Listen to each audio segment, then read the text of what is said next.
Gadewch i ni weddio. Diolch yn ei ti unwaith eto o Dduw am y fraint o cael dod ger dy fron ac yn gallu dod yn hyderus gan yn dod trwy enw a thrwy heiddiannau dy fab yn gwaredwr yr arglwydd Iesu Grist. Ni'n cyflwyno'r amser yma i ddofal di, ni'n gofyn i ti fendithio. Y cyfnod yma byddwn ni yn cael agosau at ti, yn cael profi oedd agos atrwydd a bydde di yn tywallt ysbryd glân arnom. Trigar haw wrthym yn y dyddiau tywyll yma, i ni yn gofyn i ti ymweld â ni unwaith eto, i ti ddod ac i weithio'n rymus yn ein plith ni, ac y bydde di'n cael y mawl a'r clod. Bendithio ni nawr, diogela ni, cadwa ni rhag ymysodiadau'r un drwg yn ystod y cyfnod yma nawr, a byddwn ni yn gallu dyddarchafu di goriwch pob enw arall. I ni'n gofyn hyn o trwy enw ac heiddiant ein harglwydd Iesu Grist. Amen. Chydig o gyhoeddiadau yn gyntaf, eich atgoffa chi am yr hyn sydd ar gael ar wefan Nghapel yr Rhath ar y Sul am hanner awr wedi 3. Mae yna oedfa bregethu ac yna ar ddillun emynau'r Efengyl, myfyrdodau byr o emyn, ac yna yr astudiaeth yma Egluro'r Efengyl ar nos Fercher am 6 o'r gloch. Gydwch chi ddarllen o air Duw, yr Efengyl yn ôl Ioan, y 7fed benod ac yn dechrau darllen yn adnod 32. Ioan penod 7, adnod 32. Y Phariseaid a glywsant fod y bobl yn murmur y pethau hyn amdano ef, a'r Phariseaid a'r archoffeiriaid a'n fynasant swyddogion i'w ddal ef, am hynny y dywedodd yr Iesu wrthynt hwy yr ydw i fi ychydig amser eto gyda chwi, ac yr wyf yn myned at yr hwn am hanfonodd. Chwi am ceisiwch ac ni'm cewch, a lle yr ydw i fi ni ellwch chwi ddyfod. Yna dywedodd yr Iddewon yn ei misg ei hunain, i ba le y mae hwn ar fedr myned, fel na chaffom ni ef. Ai at yr rhai sydd ar wasgar ymhlith y groegiaid y mae fe ar fedr myned a dysgu'r groegiaid. Pa madrodd yw hwn? A ddywedodd efe, chwi am ceisiwch ac ni'm cewch, a lle yr ydw i fi ni ellwch chwi ddyfod. Ac ar y dydd diwethaf, y dydd mawr o'r hwyl, y safodd yr Iesu ac a lefodd gan ddywedyd, od oes ar neb syched deied ata fi ac yfed, yr hwn sydd yn credu yno fi, megis y dywedodd yr ysgrythur, a fonydd o ddwfr bywiol a ddylifant o'i groth ef. A hyn a ddywedodd fe am yr ysbryd, yr hwn a gair rhai a gredent ynddo ef ei dderbyn, cynnes eto nid oedd yr ysbryd glân wedi ei roddi oherwydd na ogoneddasid yr Iesu eto. Bydde bendith Duw ar iair sanctaidd ef. Nawr i ni wedi cyrraedd yr penod 17, y Diwallu Syched o lyfr Iesu'r ail ar sancteiddrwydd, Holiness. Ac i ni'n canolbwyntio ar y ddwy adnod yn y benod honno, penod 7 o'r Efengyl yn ôl Ioan, adnod 37 a 38, ac ar y dydd diwethaf, y dydd mawr o'r wyl, y safodd yr Iesu ac a lefodd gan ddywedyd, od oes ar neb syched, deied ata fi ac yfed. Yr hwn sydd yn credu yno fi, megis y dywedodd yr ysgrythur, a fonydd o ddwfr bywiol a ddylifant o'i groth ef. Nawr unwaith eto, mae Iesu'r ail yn dweud am y geiriau yma, ei bod nhw'n heiddi cael eu hargraffu mewn llythrennau o air.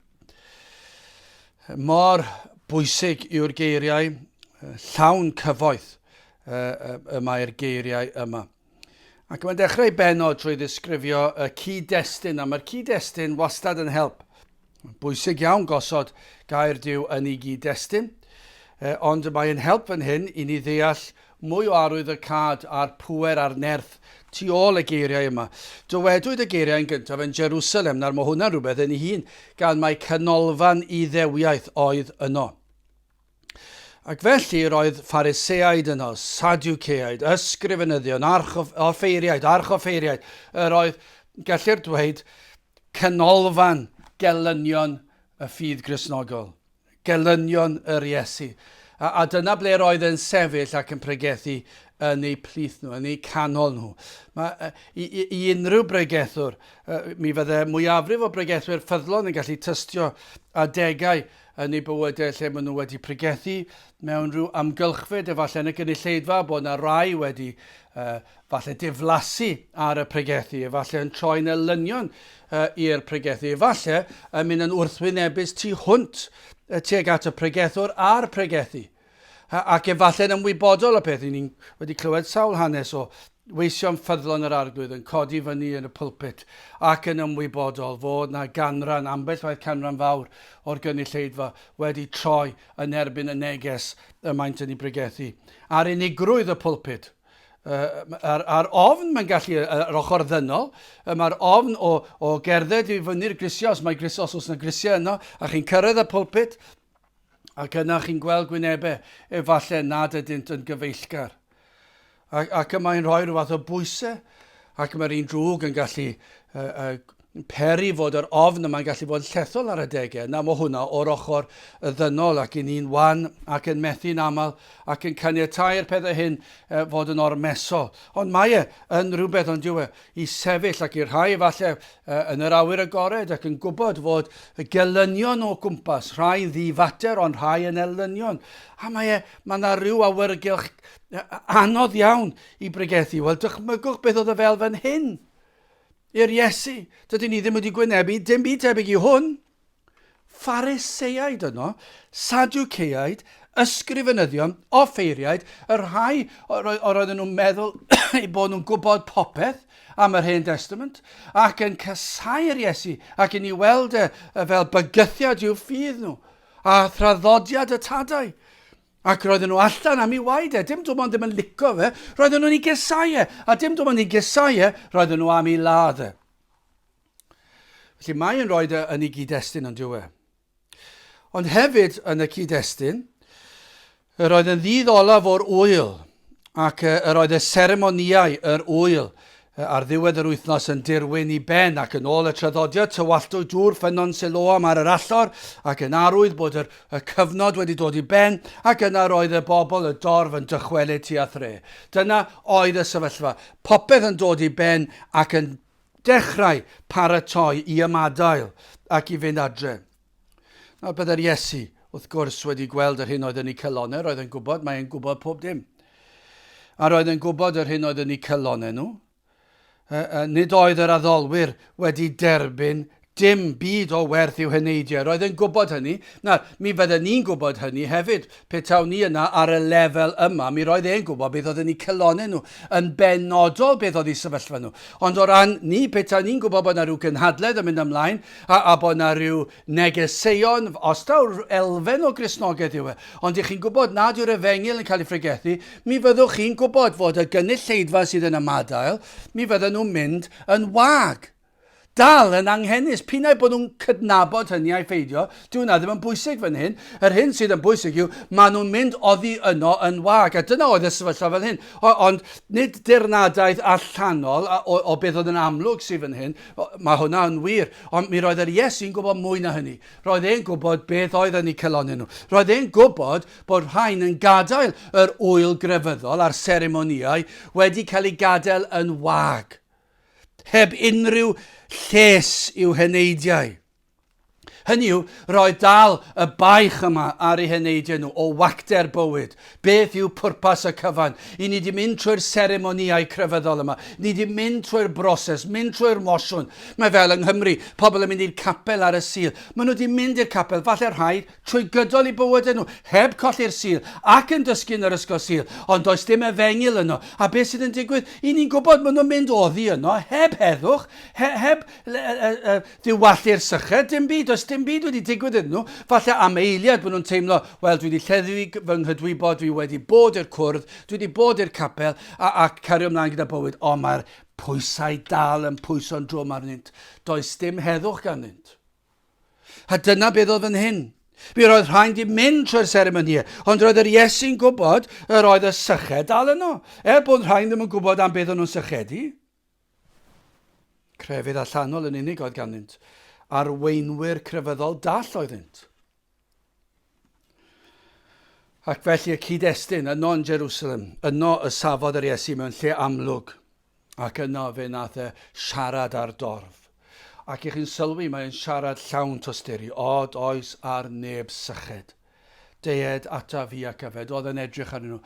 O, os o syched arnoch chi, dewch ata fi, mae gen i'r ateb i chi. Chi di treulio'r amser yn eich crefydd, yn eich seremonia, ac chi di mynd trwy'r holl fosiwn, ac eto chi dal yn mynd gatre'n waglaw, chi dal yn sychedig, ac felly mae'n troi at y dorf ac yn llawn trigaredd a llawn tosturi. O does ar neb syched, deiad ata fi ac yfed. Sylwch, mae'n dweud, dewch ata fi.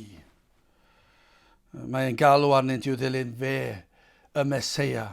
O, mae'n cyhoeddi fan hyn, mae fe yw Duw, mab Duw oedd, a fe oedd y Meseia, un o'r oedd wedi cael ei addo, ac felly mae'n ei gwahodd nhw i ddod ato fe. Wel, mae yna benawdau yn y benod yma. Un cyntaf yw'r sefyllfa, oes ar neb syched, dyna'r sefyllfa, mae syched ar bobl. Yr ail benawd yw meddyginiaeth, deiad ata fi ac yfed, dyna'r ateb i'r broblem. Ac yna'n olaf yn drydydd yr addewid, yr hwn sydd yn credu yno fi, megis y dywedodd yr ysgrythur, afonydd o ddwfr bywiol a ddylifant o'i groth e. Fe fydd o'r rhai sydd yn dod at Gris. Fe fydd. A sylwch y sicrwydd yna. Mae mor bell o'r ffydd efengyledd fodern. Proffes. Dwi'n penderfynu credu yn yr Iesu, ond does dim ffrwythau, does dim gwyrth wedi digwydd, does dim trawsnewidiad llwyr wedi digwydd. Ond bob tro chi'n sôn yn yr ysgrythur, mae yna bendantrwydd yna. Grandewch, afonydd o ddwfr bywiol a ddylifant o'i groth ef. Mae yna ddewid, mae yna ganlyniad i'r hyn sydd yn digwydd, pa mae gwir troedigaeth yn digwydd. Wel, yn gyntaf, gadewch i ni edrych ar y sefyllfa, oes ar neb syched. Wel, mae hwn yn ddarlun ddigon hawdd i'w ddeall yn diwedd. Mae syched corfforol, i ni'n profi syched corfforol yn ddyddiol, i ni'n mynd i gymryd diod. Mae'r rhai, wrth gwrs, i ni'n cael ei dysgu bod yfed dŵr yn bwysig i ni. Mae'r rhai yn mynd trwy'r broses o yfed pan nad oes syched arnyn nhw, mwyn cadw'r corff yn iach ac wedi ddyfrio ddigon. Ond mae yna sawl achlysur pan mae angen diod arno ni, ni'n sychedig ac i ni eisiau cael diod, ac ar y lefel yna mae e'n rhyw brofiad anhygoel i cael diod pan mae ychydig o syched arno chi. Ac yn yr haf, pan mae'n boethach, mae syched yn amlach arno ni ac yna ni yn teimlo fe'n fwy. Ond dychmygwch beth chi mewn rhyw wlad boeth ac i chi wedi mynd heb diod am ddwrnod. Ac yna mae'r syched nawr. Mae syched nawr yn cymryd rhyw oleuni gwahanol nawr, ond nawr mae'n broblem. Nawr mae'n rhyw fater difrifol. Pan mae fath syched. Mae cael syched corfforol pan mae wir yn syched, pan i chi wedi cael eich amddifadu o ddiod. Mae'n rhywbeth mawr iawn. Ac felly, beth ni'n dysgu fan hyn, ond mae'n llawer fwy na syched corfforol ar ei weithaf. Mae syched yr enaid yn llawer mwy dwys nag unrhyw syched. Hyd yn oed y syched fwyaf truenus. Pa mae syched gwir, syched ysbrydol, mae yn rhywbeth dwys iawn. Hynny yw i deimlo. I dechrau sylweddoli gwerth yr enaid, ond i chi methu darganfod atebion i'r cwestiynau yr enaid. Ac mae e'n dod nôl a nôl a nôl drwy'r amser. I deimlo'r angen am faddeuant. Ond i chi methu darganfod modd i leddfu'r boen. Does dim maddeuant i'w gael, a chi methu dod o hyd i faddeuant, ac i chi ddim yn gwybod o ba le cewch chi faddeuant. Chi ddim yn gallu maddau chi'n, a chi methu ffeindio pobl sydd yn mynd i'ch faddau chi. Ac mae e'n erchill, a dyna'r syched i ni'n sôn amdano, pan mae hwnna'n cynyddu, yr ymdeimlad, yr awydd, y dyheuad am faddeuant, ond methu darganfod un sydd yn mynd i faddau. Dyna'r syched i ni'n sôn amdano. Neu, i deimlo cydwybod yn pigo. Does dim byd gwaith o hyn nag oes. Gellir dweud mai dyma'r boen fwyaf. Fwy na'r poenau mwyaf erchill corfforol. Pa mae'r cydwybod yn pigo. Ac mae'r euogrwydd fel mynyddoedd byd yn pwyso'n drwm. Does dim byd tebyg i hwn. A does dim syniad gyda chi sut i ysgafnhau'r faich. Does dim syniad fel sut i ddod ar mynydd yma i ogrwydd oddi ar eich enaid chi. A mae'n dod nôl dro o tro. Falle bod chi'n llwyddo am gyfnod i fynd i fwynhau rhyw adloniant, bod chi'n mynd allan am y pnawn a chi'n cael prysurdeb, cyfeillion a theulu ac yn y blaen, ac chi'n dod nôl ac yna chi'n cael tywelwch ac mae'n dod nôl ac mae'n pigo'r enaid ac mae'n pwyso'n drwm ac chi yna'n trio gwrando rhyw gerddoriaeth, gwylio rhyw raglen ac mwna chi'n anghofio amdano am gyfnod a mae'n dod nôl a mae'n dod nôl a dod nôl a dod nôl a does dim ffoi.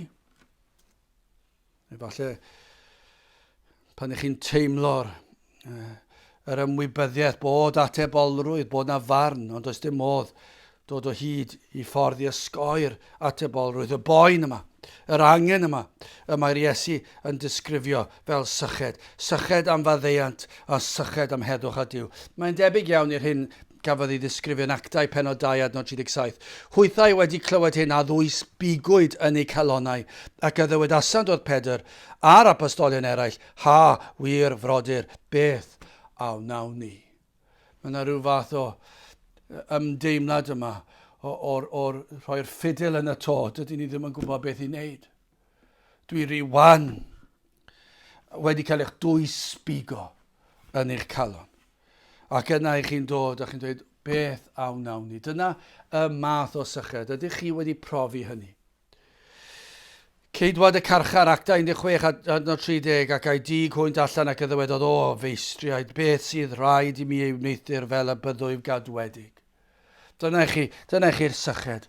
Wedi gweld yn wirthiol i gyflwr ar hyn oedd yn reality bellach iddo fe. Ac nawr mae e am wybod beth allai wneud, beth sydd rhaid i digwydd iddo mwyn iddo fod yn gadwedig. Dyna chi ddarlun a geir o ddyn yn ei gyflwr trienus o ganlyniad y cwymp. Pan nad yw dyn yn sychedu am y pethau cywir. Mae'n profi yn diwedd pechod a pŵer pechod. Pan i chi yn gallu byw gyda teulu, pan i chi'n gallu byw gyda chyfeillion, gallu gweithio gyda cydweithwyr, byw yn ein strydoedd ni ac yn gweld pobl yn mynd o ddydd i ddydd heb y syched am y pethau iawn. Mae ganddyn nhw syched, i ni'n gwybod hynny, ni'n dweud y dro ôl tro. Fe fydd dyn yn sychedu, achos mae e wastad yn gwybod bod angen rhywbeth arno i leddfu, i ddiwallu'r syched. Dw e ddim yn fodlon. Dydw e ddim yn bosib i ddyn fod yn fodlon, gan i ddyn cael ei greu ar ddyn a delw Duw, a mae e'n gwybod bod rhaid iddo fyw i ogoneddu Duw a'i fwynhau am byth. Dyw e ddim yn mwynhau Duw, dyw e ddim yn gogoneddu Duw, ac felly mae pob gweithred mae'n i'w wneud yn dod yn fyr o hynny. Felly os yw e yn y byd adloniant, dyw'r rheina ddim yn bodloni. Mae'n bodloni am gyfnod y cnawd, chwantau'r cnawd ydy, ond dyw e ddim yn delio gyda'r syched. Mae'r syched yn dod nôl yn gloi. Mae'r angen yn dod nôl yn gloi. Ac felly mae dyn wrthi yn sychedu am bethau eraill. Mae'n sychedu am gyfoeth yn dyw e. Mae'n sychedu am safle. Mae'n sychedu am bŵer. Mae'n sychedu am bleser. Mae'n mynd o ddydd i ddydd yn chwilio ac yn dyheu ac yn sicrhau y pethau hynny. Mae dyn yn gweithio'n galed mwyn cael statws gwell. Mae dyn yn gweithio'n galed mwyn cael fwy o arian. Mae dyn yn gweithio'n galed mwyn cael mwy o wyliau a cael tai gwell a ceir gwell a pob math o bethau. A pan mae'n cael nhw, dyw e ddim yn fodlon. Ac felly mae'r syched yma'n cynyddu. Ond dyw e ddim yn sylweddoli, dyw e ddim yn deall e. Mae'n dod i ddiwedd ei fywyd yn wag, yn anhapus, yn chwerw hyd yn oed. Dyna beth yw mynd yn hen. Mae'n dod â chwerw dod nawr, mae'r syched dal yno, ond nawr dyw'r corff ddim yn caniatáu i chi wneud ac i gael y pethau roeddech chi yn ei mwynhau. Mae'r syched amdanyn nhw dal yna, ond nawr dyw'r corff ddim yn gallu, ac felly mae chwerwder yn dod mewn. A mae yna dristwch. Mae'n drienus ond yw e. Bach iawn yw y nifer sydd yn sychedu am fywyd rhagwyddol ac am Grist. Ni'n gwybod bod cyflwr enaid yn ddifrifol pan na welir syched. Mae'n drist ond yw e. Falle bod gyda chi rhai sydd chi'n ei nabod. Falle bod yna rhai sydd yn gwrando nawr. Efallai yn gorfod gwrando am ryw rheswm. Ac maen nhw'n eistedd yna, ac does dim syched yna. Mae'r celedwch ar eu wynebau nhw hyd yn oed. Dyn nhw ddim eisiau gwrando. Mae'n gyflwr difrifol, pan nad ydyn nhw'n sychedu am y pethau cywir. Mae fel meddwl am rywun yn y Sahara sydd yn marw o syched, ac yna mae'n gweld cader moethus, a mae'n penderfynu mae'n mynd i sychedu, a mae diod lawr fyna, mae yna gader lawr fan hyn. A be mae eisiau? Mae di blino wrth gwrs, a mae eisiau eistedd yn y gader moethus. O, di mynd i fynd i'r gader moethus? O, byddwn ni'n rhyfeddu petai. Be ddyle fe fynd? Dyle fe fynd am y dŵr. Y dŵr sy'n mynd i achub e, nid y gader moethus. Nid yr un esmwyth. Nid yr un cyffyrddus, mae eisiau dŵr, mae angen byw. A dyna'r broblem o fewn y byd ac o fewn Capeli, mae pobl yn sychedu am y pethau anghywir. Maen nhw'n sychedu am grefydd, ond dydyn nhw'n sychedu am Grist. Cam cyntaf gwaith yr ysbryd glân yw i beri, i'w agor llygad yr enaid, i blannu'r hedyn o fywyd. A beth sydd yn digwydd fyna? Mae yna ymdeimlad. Dyna'r arwydd cyntaf o fywyd, o euogrwydd, o bechod, o dlodi yr enaid. Dyna'r man cychwyn. Os ych chi'n dechrau gweld hynna, llawen hewch o leia fan hyn fod yna waith wedi dechrau. Eich bod chi'n dechrau gweld eich tlod i chi. Pan fod yr ysbryd glân yn goleo'r enaid am ei gyflwr, dyna'r man cychwyn. Pan yn dechrau teimlo yn wael y cymerwn ein camau cyntaf tuag at y nefoedd. Nid pan ni'n dechrau teimlo'n dda. Mae camau cyntaf at y nefoedd yw'r camau hynny pan ych chi'n dechrau teimlo eich pechod a'ch bryntni. Dyna'r ma. Os ych chi'n dechrau teimlo'n well am eich hunan, yna dydych chi ddim wedi dechrau. Ych chi'n bell o ddod at Grist, at y nefoedd, ond y camau cyntaf yw dechrau teimlo eich pechod. Rhaid i bob un brofi'r syched yna yn gyntaf. Wel, gyda chi ni symud yn ail felly at y feddyginiaeth. Deied ata fi ac yfed at Grist. O mor syml yw'r ateb. Mae e'n llawn o wersi ysbrydol dwys. Roedd yr athronwyr Groeg wedi methu datrys y broblem yma o sut gall enaid fwynhau heddwch a Duw. Sut gall enaid fod yn hapus? Mae'r byd yn meddwl gallwch chi fod yn hapus mewn sawl ffordd fydd wedi sy'n ddiweddar bod mae fel petai pobl yn dweud nawr fod ymarfer corff yn mynd i ddod â capusrwydd, chi'n mynd i deimlo'n well. Wel, falle fyddwch chi'n teimlo'n well, ond wneith e ddim neu chi deimlo'n hapus yn wir ystyr y gair. Fyddwch chi ddim yn well yn yr ystyr gorau, yn yr ystyr cywir. Roedd yr athronwyr Groegaidd yma wedi ymdrechu, ond yn methu. Ond yma ni'n cael yr ateb. Mae Duw wedi darparu ffynon, sef Iesu Grist, lle gellir diwallu'r syched. Yma yna ffynon i'w yfed ohoni. Yma yna ddŵr bywiol y gellir yfed ohoni. A'r dŵr bywiol y ffynon honno yw Iesu Grist ei hun. Ynddo ef ceir pob dim sydd yn angenreidiol i ddelio ar syched. Yn Iesu Grist, fe fydd yn rhoi yma ddeiant sydd yn mynd i fodloni chi. Fe fydd yn rhoi trigaredd, fe fydd yn rhoi yr heddwch i chi, fydd yn rhoi cysur i chi, fydd yn rhoi gobaith i chi, fydd yn rhoi pwrpas bywyd i chi, fydd yn rhoi y cyfan i chi. Mae'r cyfan i'w gael yn Iesu Grist. A fe gostiodd y gymaint i'r Iesu agor y ffynon yma. Y ffynon y byddai'n darparu'r dŵr i leddfu'r syched. O, dyna i chi gost. Fe wnaeth e agor y ffynon ar y groes. Ac ar y groes fe lifodd i waed. Ffynon o waed yw'r dŵr bywiol yma. Yno y talodd e'r pris. Ac i elwa o'r feddyginiaeth yma gwaed Crist a ffynon y dwfr bywiol yma. Mwyn elwa o'r feddyginiaeth, rhaid ei gymryd yn y ffordd gywir. Rhaid i ni i ddod ato ac yfed ohono i ymgymeryd o'r ffynon o'r dwfr, o'r Iesu, ond mae rhaid i ni wneud yn y ffordd gywir. Wel, yn gyntaf, is benawd arall sydd gan J.C. Ryle yn yr rhan yma o'r benod. I ddiwallu ein syched ysbrydol, rhaid dod at Grist. Mae'n dweud yr amlwg, achos ni newydd ddweud yna. Ond be mae'n golygu wrth hyn yw, nid yw dod i'r capel yn mynd i ddiwallu y syched, yr angen am y ddiod yma. Dwi'n mynychu capel ddim yn ddigon. Dwi'n mynychu capel bore pnawn a nos ddim yn ddigon. Dwi'n dod i'r cwrt gweddi, a'r cwrt pobl ifanc, a'r astudiaeth, a'r cwrt bore pnawn a nos ddim yn ddigon. Dwi'n gwneud hynny gyd bob wythnos ddim yn ddigon. Dwi'n gwneud hynny i gyd bob wythnos trwy gydol ein bywydau ddim yn ddigon. Dwi'n bod yn ddiacon neu'n henuriad yn y capel ddim yn ddigon. Dwi'n bod yn bregethwr yn y capel ddim yn ddigon. Nid yw'n mynd i'r capel, Nid yw cymryd cymyn, nid yw cael eich bedyddio, nid yw dod yn aelod yn ddigon i ddiwallu'r syched yma. Mae yna filiynau o bobl wedi bod yn mynd i grefydd, mynd i gapel, mynd i synagog, mynd i deml, be bynnag yw ond dydy e ddim yn delio gyda'r syched. Dyw e ddim yn rhoi heddwch cydwybod. Ioan 4:23. Iesu atebodd ac ydwedodd wrthi, pwy bynnag sydd yn yfed o'r dwfr hwn, efe a sycheda, drachem, i chi'n yfed o'r peth anghywir. Nid crefydd sydd yn diwallu'r syched. Nid bod yn dda sydd yn diwallu'r syched. Nid mynd i cwrdd sydd yn diwallu'r syched. Dyw'r pethau yna ddim yn delio gyda'r syched. Achos os ych chi'n yfed o'r pethau hynny, fe fyddwch chi'n sychedu drachem. Rhaid i chi ddod at Grist.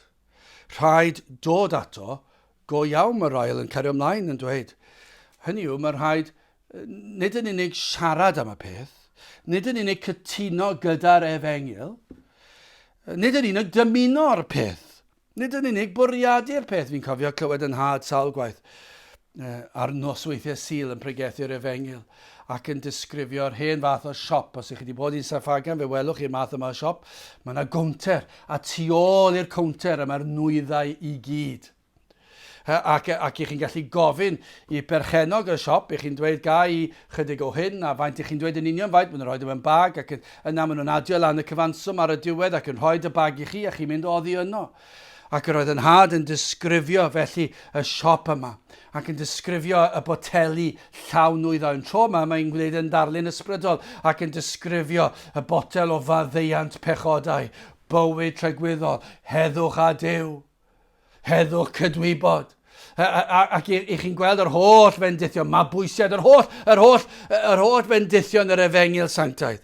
Ac yno, i chi'n dod at y cownter, chi'n dod at yr arglwydd, ac i chi'n dod, ac i chi, darlun oedd yn dweud, bydd chi fod i wneud, i dod at y cownter fel, i chi'n dod trwy weddi, at droed y groes.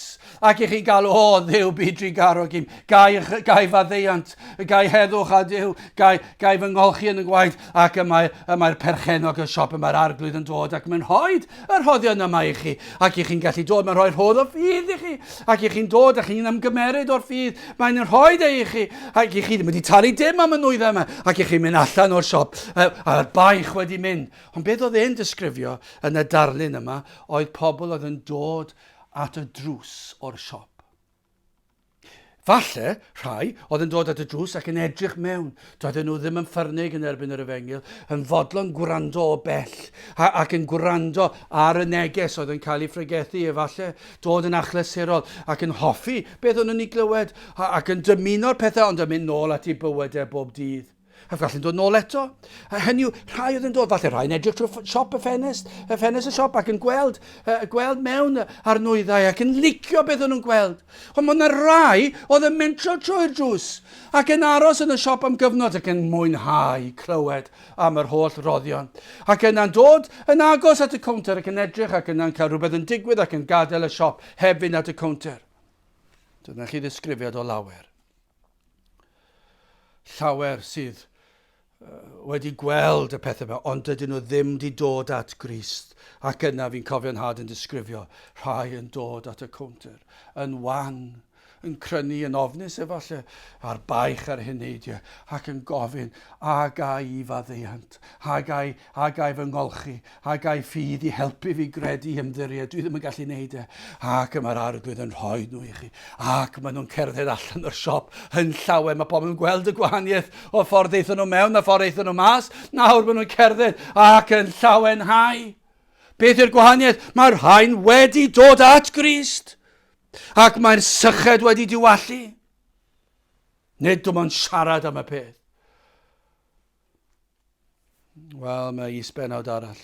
I ddiwallu ein syched ysbrydol, rhaid cofio mae ffydd syml sydd ei hangen. Rhaid i chi gofio mae ffydd syml sydd ei hangen. A'r rhodd yw'r ffydd. Ffydd yw'r unig llaw sydd yn gallu cario'r dŵr i'n gwefusau. Os ych chi'n mynd at y dŵr, mae rhaid chi cael rhywbeth cwpan, mae rhaid chi roi'ch dwylo fel hyn a dod â'r dŵr ato chi. Wel, yn yr ysbrydol, y darlun yw hyn, mae rhaid i chi cael ffydd i ddod â Christ ato chi. A rhodd o ffydd ydyw, rhodd gan Dduw. Mor syml y mae'n ymddangos ac eto mor anodd i berswadio pobl i dderbyn o'r feddyginiaeth. Petai cyfarwyddyd yn cael ei roed o weithredoedd sy'n rhaid gwneud per yr undodau i roi o'n heiddo, bydda haws gan bobl i wneud hynny. A dyna beth sydd yn digwydd dyna. Yw crefydd, yw rhestr o gyfarwyddiadau mwyn lleddfu cydwybod yn gobeithio fydd hynny yn diwallu'r syched. Ond dyw e ddim. Ond dyna, maen nhw'n fwy na pharod i dilyn crefydd felly. Ond dyn nhw ddim yn licio'r Efengyl. Dyw pobl ddim yn licio'r Efengyl. Mae'n anodd ond dyw e i gael pobl. Ac eto mae mor hwydd. Fydd yw e ar hodd. Na gyd sydd eisiau. Sdim eisiau chi fynd â berer un dodau. Sdim eisiau chi fynd â chi capel bob dydd o'ch bywyd chi. Mwyn ennill a chodwrydd. Gael jyst taflu mewn fan hyn. Fe fydd Cristion eisiau mynd i'r capel gymaint ag y gall. Ond nid dyna sy'n achub enaid. Mae gweithredoedd yn bwysig ond nid ar gyfer achubiaeth. A mae'n dod o gymhelliad gwahanol. Dyw e ddim yn rhyw waith sydd yn feichus bellach. Mae'n dod o ddiolchgarwch a chariad. Ond fan hyn, beth ni'n dweud yw, dydy'r lleddfu'r syched, diwallu'r syched ddim yn dod o weithredoedd a chrefydd. Ond petai chi'n rhoi rhestr felly, mae pobl yn fwy na pharod i ddilyn rhyw grefydd deddfol gweithredoedd. Rhywbeth allwn ni wneud. Ond yn troi cefn ar y syniad o ddod yn waglaw, lle nad oes lle i'r gweithredoedd, lle nad oes lle iddyn nhw cael clod i'w hunan. Mae hwn mor wir yn dyw e o natur ddynol dros y canrifoedd. Dyma sydd wastad wedi bod yn wir. Mae'r ysgrythur yn disgrifio ni i'r Iddewon yr oedd Iesu Grist yn fain tramgwydd ac i'r groegiaid yr oedd Iesu Grist yn ffolineb. A does dim yn wahanol nag oes. I ni yma yng Nghymru, i'r ychydig o bobl crefyddol sydd ar ôl, yn sicr allech chi roed y ddoi peth mewn fyna. I'r Cymru mae Iesu Grist yn fain tramgwydd ac yn ffolineb. Hynny yw Iesu Grist yr Efengyl. Maen nhw'n licio Iesu Grist, maen nhw'n licio canu'r emynau yn y cymanfaoedd ganu, maen nhw'n dwlu ar y tonau ac yn gwybod rhif enw'r don fwy nag y geiriau hyd yn oed. Ac maen nhw'n canu clodydd yr Iesu yma. Ac eto i gyd, nid ydyn nhw'n pwyso arno fe, maen nhw'n pwyso ar ei canu, maen nhw'n pwyso ar ei cymanfaoedd nhw, maen nhw'n pwyso ar ei crefydd nhw, ar ei ysgolion sil nhw, maen nhw'n pwyso ar y ffaith bod nhw'n mynd allan ac yn helpu cymdeithas ac yn helpu'r tlawd a'r holl weithredoedd yma, ac chi'n rhoi y gyd mewn sach ac i ni'n grefyddol fel Cymru yn dydyn ni. Ond dydy hynny ddim yn achub enaid. Iesu Grist sydd yn achub enaid. Ac mae'r math o'r Efengyl i ni'n ei phregethu, byddwn ni'n tybio dweud i'r fwyafrif yng Nghymru. Mae e'n fain tramgwydd ac mae e'n ffolineb ac nhw'n edrych arno ni'n hurt. Ac hyd yn oed yn casau ni. Am gyhoeddi'r fath beth.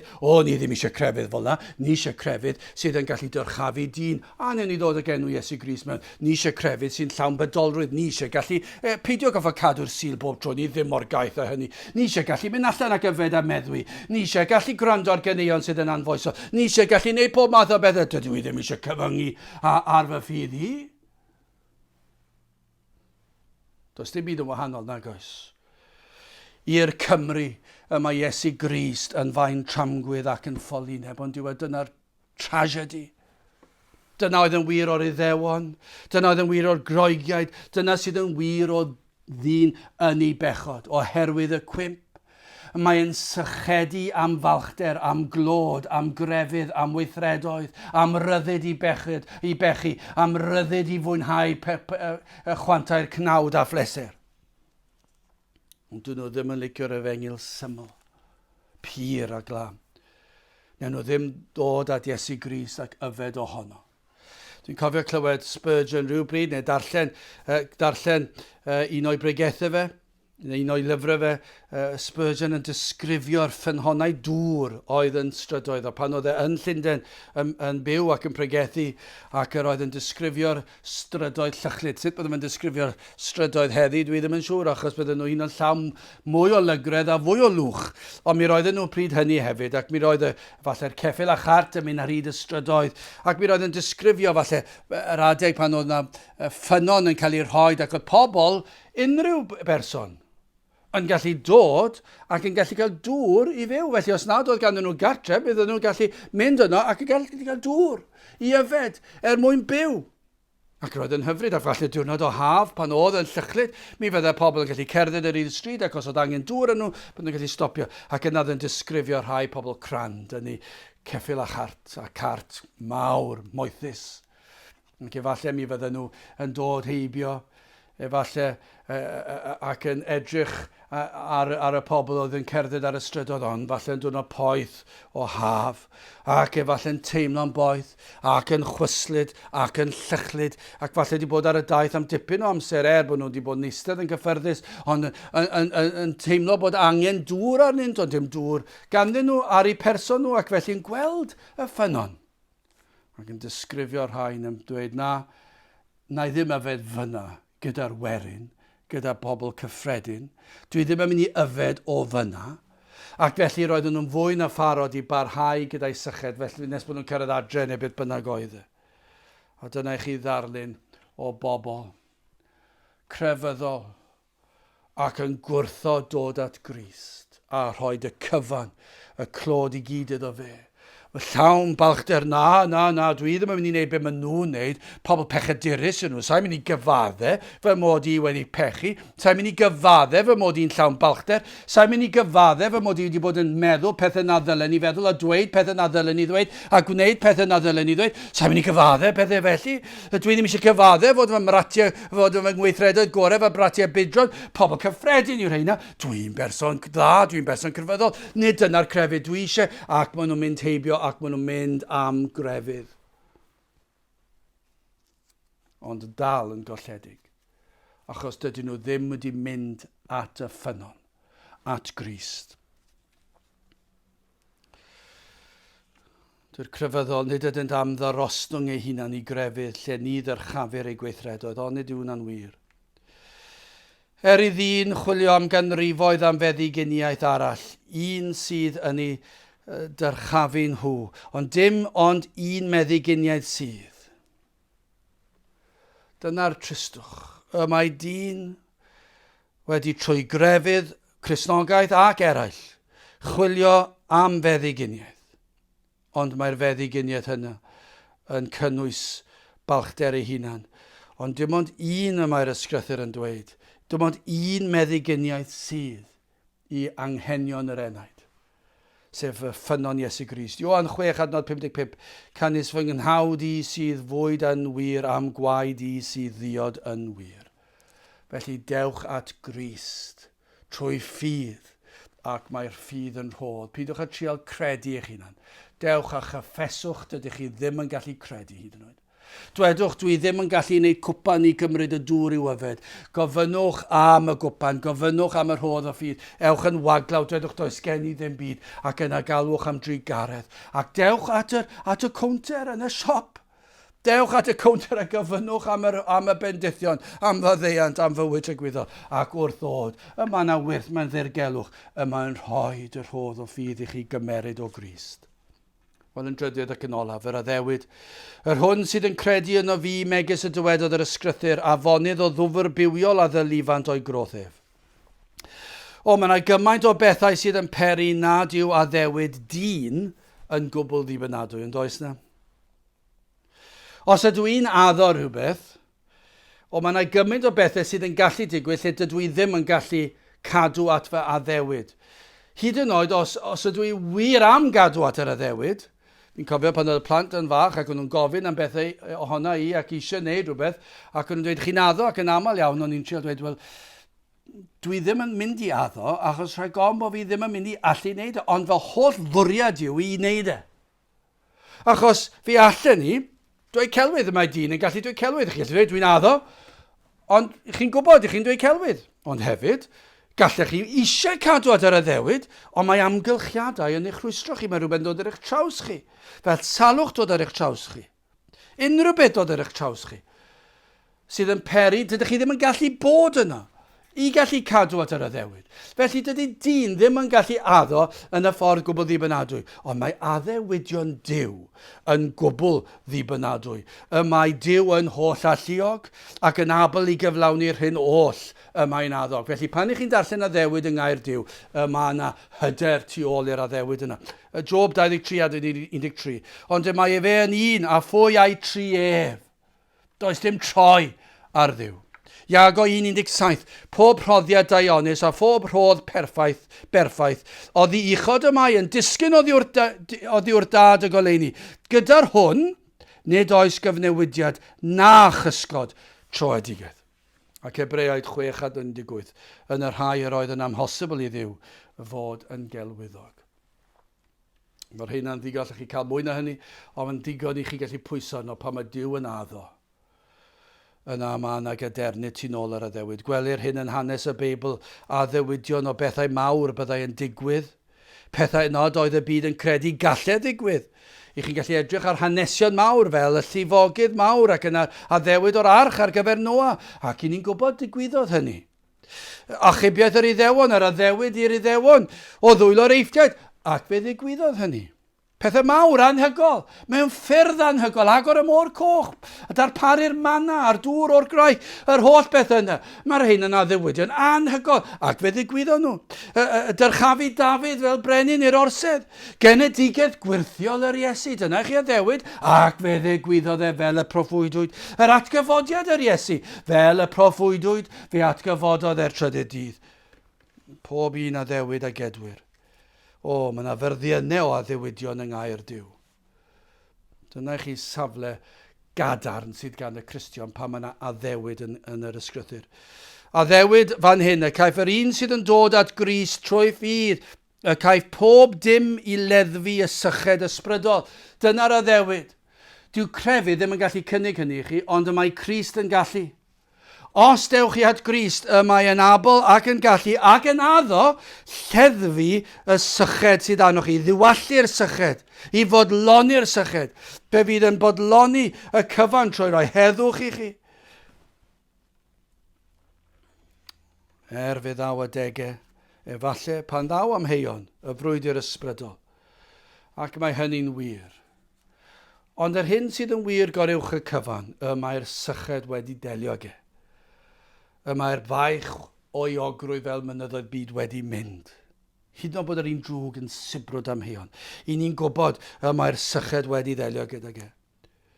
Ac y mae'r angen, y gwir angen ein cyflwr ni wedi delio gyda fe. Fyddwn ni ddim farw gan beth, gan bod ni wedi yfed o'r ddwfr bywiol ac yma yna fywyd tragwyddol yn Iesu Grist. Ac felly be bynnag ni'n teimlo ar y pryd, i ni'n gwybod bod ni'n saff yng Nghrist, mae'n bodloni'r cyfan. Fe fydd y syched yn cael ei ddywallu ac hynny am dragwyddoldeb. Ynddo Iesu, yno'r Iesu, yno ef, y mae afonydd o ddwfr. Yn y Cristion nawr, yma yna afonydd o ddwfr bywiol a ddylifant o'i groth ef. Yma hefyd, yma yna ddewid, nid yn unig ceir hyn o sydd ei hangen ar ein henaid ni. Dyna'r addewid cyntaf ni'n cael yn ei brofi, yw mae popeth sydd angen ar yr enaid am fywyd tragwyddol yn cael ei rhoi. Ond hefyd yn yr addewid yma, llifa ffynon o fendiaeth i bobl eraill trwyddom ni. Mae achubiaeth yn ôl J.C. Ryle, mae achubiaeth yr enaid yn arwain at achubiaeth y neidiau eraill. Dyma yw cynllun Duw. Falle nad ydyn ni'n ymwybodol o hynny, neu'n gweld ffrwyth hyn bob tro, bod ni ddim yn gweld pa ddylanwad i ni wedi cael ar eraill, ac efallai'n dweud dwi ddim yn siŵr os oes unrhyw'n wedi elwa o fy hystiolaeth i. Ond beth i ni yn dweud yw, y mae pobl yn elwa. Y mae achubiaeth yn arwain at eneidiau eraill yn dod at Grist. Yna i chi fendydd. Falle, dydyn ni ddim yn ei weld bob tro.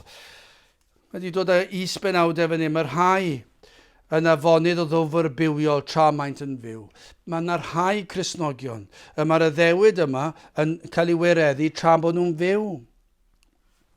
Bod nhw'n cael y fraint o fod yn afonydd o ddwfr bywiol yn llifo ac yn cael y fraint o arwain eraill, ambell waith nifer fawr o bobl eraill at Grist. I ni wedi darllen am ddiwygiadau yn do, lle mae yna eneidiau wedi cael y fraint o gyhoeddi gair Duw a miloedd yn dod i gredu. Cristnogion yn byw bywydau ac yn cael dylanwad mawr ar eu teuluoedd nhw, ar eu cymdogion nhw, ar eu cydweithwyr nhw, eu cyfeillio nhw, ac yn cael y fraint o arwain pobl at Grist. Niferoedd fawr, rhai yn cael y fraint yma o niferoedd fawr, rhai ddim gymaint o niferoedd yn cael y fraint o arwain rhai at Grist tra yn fyw. Ond mae yna rai yn yfonydd o ddwfr bywiol ar ôl iddynt farw neu wrth iddynt farw, oherwydd ei safiad. Falle'n cyfeirio rhai oedd yn cael ei merthyru. Ac wrth farw, y dystiolaeth o'r modd yr oeddent yn marw. Ac yna, yr oedd y broses honno, yr oedd afonydd o ddwfr bywiol yn llifo, ac yn arwain at eu hychubiaeth nhw. Ac efallai ar ôl iddynt farw. Llyfrau, pregethau, dwi'n meddwl namal am wrth wrando ar pregethau Lloyd Jones. Dyna i chi bregethu. Gwrandewch. Ewch i cael y teclyn ar eich ffôn sydd yn peri eich bod chi'n gallu gwrando ar y pregethu Dr Martin Lloyd Jones. Dyna i chi bregethu.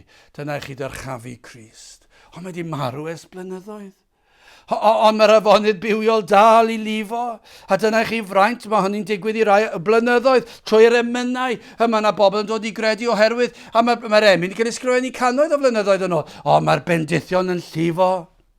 Hebreaid 11:4 wedi marw yn llefaru eto. Mae rhai yn yfonydd o ddwfr bywiol trwy prydferthwch eu bywydau a'i hymddygiad. O, mae hwn yn hyfryd yn diwedd. Ond ni ddyle Cristion fod yn rhywbeth prydferth. Pan mae Cristnogion yn byw bywydau tyner, bywydau cyson, nad ydyn yn tynnu sylw at ein hunan. Ac efallai heb sylweddoli maent yn ddylanwad lles ar bobl o'i cwmpas. Ond mae'r afonydd yma o ddwfr bywiol yn llifo. A trwy hi prydferthwch nhw, trwy gras nhw, trwy caredigrwydd nhw. 1:43 adnod 1 yr un funud byddai'r gwragedd ostyngedig yw gwir priod, fel od oes rhai heb gredu i'r gair, y gallai trwy ymarweddiad y gwragedd ei hennill hwy heb y gair. Trwy bywydau prydferth. Dyna beth yw Cristnogaeth. I ni'n cyhoeddi'r Efengyl, ond mae'n bywydau hefyd yn gyhoeddiad o'r Efengyl. Mae'r ail yn disgrifio rhyw hanes o hen wraig yn rhoi tystiolaeth nhw hi, ac yn cyfeirio at y blynyddoedd cynnar i bywyd hi cyn iddi ddod i gredu, ac wedi cwrdda Whitfield. Ac yn dweud trwy ddylanwad Whitfield fe ddath hi yn y diwedd i gredu, ond nid trwy bregethu fe, ond trwy fywyd e. Fe welodd hi bywyd caredig a chyson Whitfield yn y tŷ a ble roedd e. A trwy weld hynny, fe ddywedodd hi, os byddai hi rhyw ddi droi at Dduw, byddai'n troi at Dduw Whitfield. Dyna'r Dduw y byddai'n ceisio. A dyna beth ddigwyddodd. Maes o law, fe ddath i geisio, ac fe geisiodd i'r Efengyl yr oedd Whitfield yn ei bregethu, ond yr oedd ei fywyd e wedi fod yn dystiolaeth cyn ei bregethu. Yr afonydd o ddwfr bywiol yma'n llifo ohonom. Dyna chi addewidion. Efallai bydd eneidiau yn cael eu hachub ar ôl ein hamser ar y ddaear. Mae hwnna'n wir hefyd yn diwedd. Rhai sydd yn dod i gredu blynyddoedd ar ôl i rhieni adael y byd ac i fynd i dragwyddoldeb. Rhieni wedi gweddio dros eu plant ac yna wedi mynd i'r bedd heb weld eu hachubiaeth, ond eu plant ymhen blynyddoedd yn dod i edifeirwch a ffydd. A ddim yn cael gweld yr ateb i weddi, ond mae Duw wedi bod yn raslan. Mae'n gallu digwydd felly hefyd. I gloi.